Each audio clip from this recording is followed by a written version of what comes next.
Olá, queridos estudantes, sejam bem-vindos. Essa é a nossa primeira aula de ciências.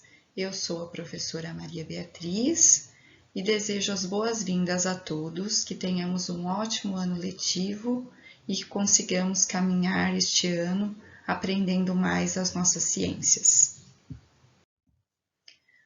A habilidade envolvida nesta aula de hoje é reconhecer as mudanças de estado físico da água, estabelecendo relação com o ciclo hidrológico e suas implicações na agricultura, no clima, na geração de energia elétrica, na produção tecnológica, no provimento de água potável e no equilíbrio dos ecossistemas em diferentes escalas, local, regional e nacional.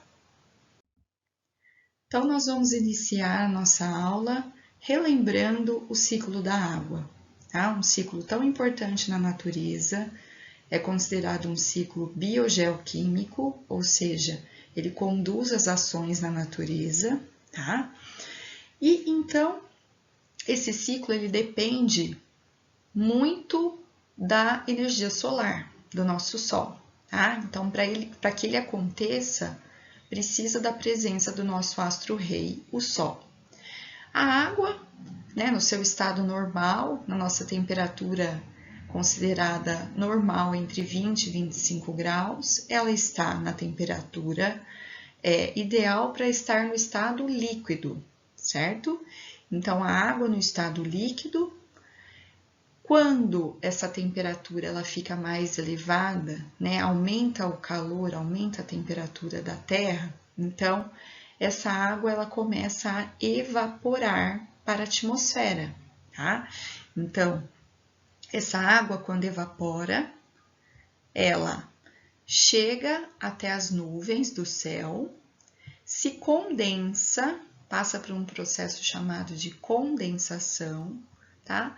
E depois de um tempo, ela se precipita, ou seja, ela cai novamente para o solo, para a terra, em forma de chuva, ou também pode ser em forma de gelo, quando nós temos neve, geada.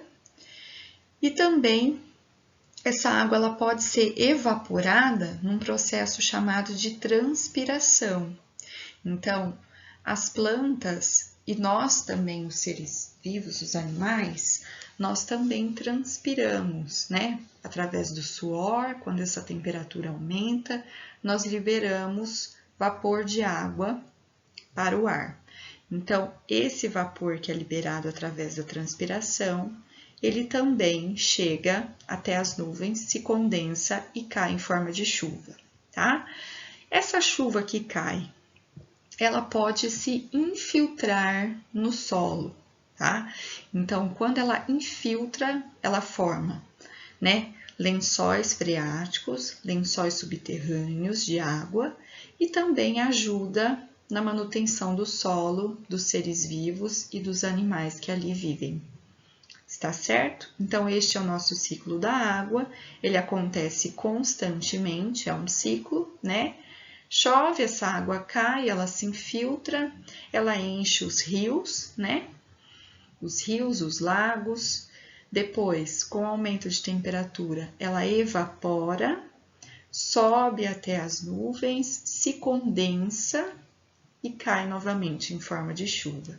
E assim nós formamos o ciclo que acontece constantemente na Terra. Vamos falar um pouco agora da distribuição da água na Terra. Embora a superfície do planeta apresente mais água do que terra firme, a maior parte dessa água não pode ser consumida pelo ser humano. Cerca de 97% da água do planeta é chamada de água salgada e forma os mares e os oceanos.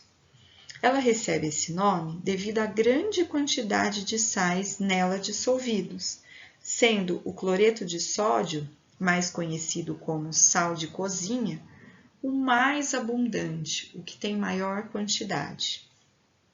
Já a água doce tem uma quantidade muito menor de sal dissolvida e é encontrada em rios, lagos, geleiras, depósitos subterrâneos ou lençóis subterrâneos, lençóis freáticos, entre outros. Então, vamos falar um pouco de cada uma dessas águas agora. Vamos começar pelas águas oceânicas, né? Que constituem os mares e oceanos. Como vimos, uma das principais características dessas águas é a alta concentração de sais dissolvidos, mais ou menos 35 gramas por litro de água. Então, é bastante sal mesmo, por isso que a água do mar ela é bem salgada quando a gente vai até a praia e entra no mar e sente aquele gosto, né? Já as águas continentais são aquelas que não são salgadas e por isso são chamadas de água doce. Constituem uma pequena parte da água do planeta, sendo encontradas em geleiras, que são acúmulos de gelo em regiões polares e no alto das montanhas, e que armazenam cerca de 77% da água doce do planeta. Então, a maior parcela de água doce que nós temos no planeta Terra, elas se concentram nas geleiras, e nos polos Ártico e Antártico. Já as águas subterrâneas são aquelas que ficam abaixo da superfície terrestre, correspondendo a cerca de 22% de toda a água doce do mundo. Então, a segunda maior parcela de água doce que nós temos no planeta ficam nos lençóis subterrâneos, abaixo da Terra. Os maiores reservatórios dessa água subterrânea, que nós temos conhecimento, estão localizados em território brasileiro, tá? Qual é? O Sistema Aquífero Guarani, que também abrange regiões do Uruguai, da Argentina e do Paraguai. E também nós temos o Sistema Aquífero Alto do Chão. Outras águas que nós temos são os rios, né, que são leitos de água que correm de uma região para outra. O rio Amazonas e o rio Nilo, que fica situado no continente africano, são os maiores do mundo. Tá? Então, nós temos aqui no nosso país um dos maiores rios do mundo, que é o rio Amazonas. Outra parcela de águas que nós temos são os lagos, que são acúmulos de água em região de depressão natural, de relevo. Então, eles são formados em regiões onde o relevo favorece que essas águas se acumulem e formem lagos. Agora nós vamos falar um pouco da distribuição da água no Brasil, no nosso país. O Brasil possui a maior bacia hidrográfica do mundo e detém cerca de 12% de toda a água doce do planeta. Desse total, 70% estão na bacia do rio Amazonas e 30% estão distribuídos pelo restante do país. Mesmo assim, não podemos afirmar que estamos livres da escassez de água que afeta o mundo. Por qual motivo? Se temos tanta água no nosso país, por que mesmo assim a gente ainda sofre com a falta d'água? Porque esta água ela não está igualmente distribuída pelo território brasileiro. A região norte, com a maior parte desse recurso, é a segunda região menos populosa do Brasil. O Nordeste, a segunda região mais populosa do nosso país, sofre com a escassez de água em grande parte de seu território. Além disso, a poluição de rios e reservatórios subterrâneos prejudica o fornecimento de água para a população.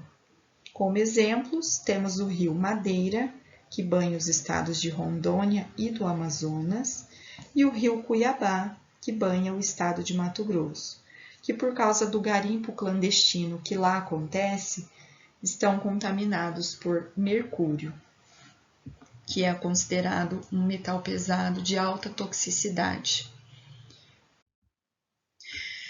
Bom, pessoal, chegamos ao fim dessa nossa primeira aula. Falamos um pouco da distribuição da água no planeta Terra. Vimos que as maiores concentrações de água são águas salgadas, né? Águas oceânicas, tá? Depois vem a parcela de água doce, que constitui as geleiras.